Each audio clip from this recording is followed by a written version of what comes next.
R15 version 4 வாங்கலாம் அப்படின்னு சொல்லிட்டு பிளான் பண்ணிட்டு இருக்கீங்க அப்படின்னா கொஞ்சம் வெயிட் பண்ணுங்க, இந்த வீடியோ பார்த்துட்டு போயிட்டு வாங்கலாம்.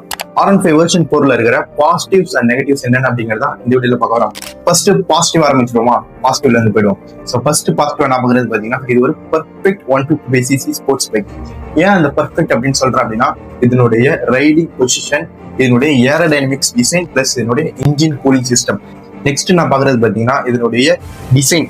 ஸோ லுக் வைஸ் பார்க்கும்போது பாத்தீங்கன்னா 150cc செக்மெண்ட்ல தி பெஸ்ட் லுக் பாத்தீங்கன்னா R15 இருக்கு. ஸோ நெக்ஸ்ட் பாசிட்டிவ் நான் பாக்குறது பாத்தீங்கன்னா இதனுடைய மைலேஜ். R15 பத்தி நிறைய பேருக்கு தெரியும். ஸோ 45+ அப்படிங்கிறது பாத்தீங்கன்னா மைலேஜ் தரும். ஸோ இப்போ பெட்ரோல் இருக்கிற விலைக்கு பாத்தீங்கன்னா 45+ மைலேஜ் அப்படிங்கிறது ஒரு மிகப்பெரிய பாசிட்டிவா இருக்கும்.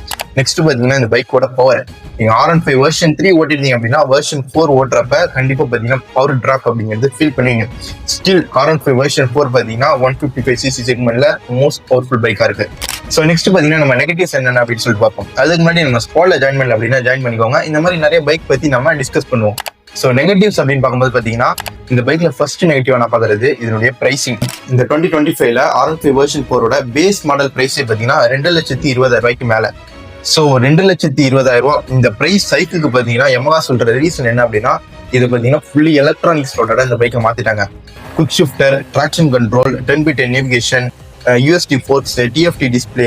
ஸோ இந்த மாதிரி பாத்தீங்கன்னா ஃபுல்லி எலக்ட்ரானிக்ஸ் மாத்தினது தான் இந்த பிரைஸ் சைக்கிளுக்கு காரணம். அண்ட் இன்னொரு ரீசனும் இருக்கு. ஸோ நம்ம கவர்மெண்டோட டேக்ஸ் பாத்தீங்கன்னா அதிகமாக்கிட்டாங்க. ஸோ அதுவும் பாத்தீங்கன்னா ஒரு ரீசன். இவ்வளவு பிரைஸ் ஹைக் பண்ணி இவ்வளவு எலக்ட்ரானிக்ஸ் சேர்த்துருக்கிறது ரியலி ஒர்த்தா? ஒன் பை ஒன்னா பார்ப்போமா?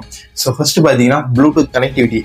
என்னோட ஃப்ரெண்ட்ஸ் அண்ட் எனக்கு தெரிஞ்ச நிறைய பேர் பாத்தீங்கன்னா ப்ளூடூத் கனெக்டிவிட்டியை டிஸ்கனெக்ட் பண்ணி தான் வண்டி ஓட்டிட்டு இருக்காங்க. ஏன் அப்படின்னா பேட்டரி பாத்தீங்கன்னா சீக்கிரமே பாத்தீங்கன்னா வீக் ஆயிடுது. இவ்வளவு எலக்ட்ரானிக்ஸ் கொடுத்த Yamaha பாத்தீங்கன்னா 12 வோல்ட் பேட்டரி தான் இந்த பைக்குக்கு அவங்க ப்ரொவைட் பண்றாங்க. ஸோ இந்த 12 வோல்ட் பேட்டரி பாத்தீங்கன்னா இவ்வளவு எலக்ட்ரானிக்ஸை தாங்க முடியல, சீக்கிரமே பாத்தீங்கன்னா டவுன் ஆயிடுது. ஸோ நெக்ஸ்ட் பாத்தீங்கன்னா ட்ராக்ஷன் கண்ட்ரோல். ஸோ ABS எந்த அளவுக்கு யூஸ்ஃபுல்லா இருக்குமோ அந்த அளவுக்கு பாத்தீங்கன்னா ட்ராக்ஷன் கண்ட்ரோல் யூஸ்ஃபுல்லா இருக்கும். ஸோ நெக்ஸ்ட் பாத்தீங்கன்னா இதுல உங்களுக்கு 10x10 நேவிகேஷன் கொடுத்துருக்காங்க, குவிக் ஷிஃப்டர் கொடுத்துருக்காங்க. ஸோ குவிக் ஷிஃப்டர் அப்படிங்கிறது நீங்க ட்ராக்ல ஓட்ட போறீங்க அப்படின்னா ஸோ குவிக் ஷிஃப்டர் அப்படிங்கிறது உங்களுக்கு கண்டிப்பா யூஸ்ஃபுல்லா இருக்கும். மற்றபடி நம்ம நார்மல் ரைடுக்கு பாத்தீங்கன்னா குவிக் ஷிஃப்டர் அப்படிங்கிறது ஒரு கிமிக் மாதிரி தான் எனக்கு தெரியுது. இந்த பைக்ல என் ஃப்ரெண்ட்ஸ் ஃபேஸ் பண்ண இன்னொரு விஷயம் என்ன அப்படின்னா இன்ஜின் நாய்ஸ். ஸோ இந்த பைக்ல பாத்தீங்கன்னா உங்களுக்கு வால்வ் அட்ஜஸ்ட்மெண்ட் ஒவ்வொரு சர்வீஸ்க்கும் பண்ணிட்டே இருக்கணும். ஸோ அப்பதான் பாத்தீங்கன்னா வால்வ் நாய்ஸ் நீங்க அரெஸ்ட் பண்ண முடியும். நெக்ஸ்ட் பாத்தீங்கன்னா ரொம்ப தின்னான செயின் ஸ்ப்ராக்கெட் தான் பாத்தீங்கன்னா இந்த வண்டியில உங்களுக்கு யூஸ் பண்ணிருக்காங்க.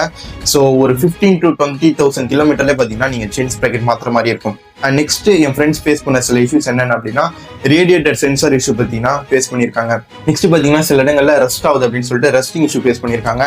ஸோ இது இல்லாம உங்களுக்கு ஏதாச்சும் பாசிட்டிவா தோணுது அப்படின்னா நெகட்டிவா நீங்க ஃபீல் பண்ணிருக்கீங்க அப்படின்னா ஸோ அதை பார்த்தீங்கன்னா கமெண்ட் பண்ணிட்டு போங்க. ஸோ இந்த மாதிரி நிறைய பைக் பத்தி டிஸ்கஸ் பண்ண ஃபாலோ பண்ணி வச்சுக்கோங்க. பை.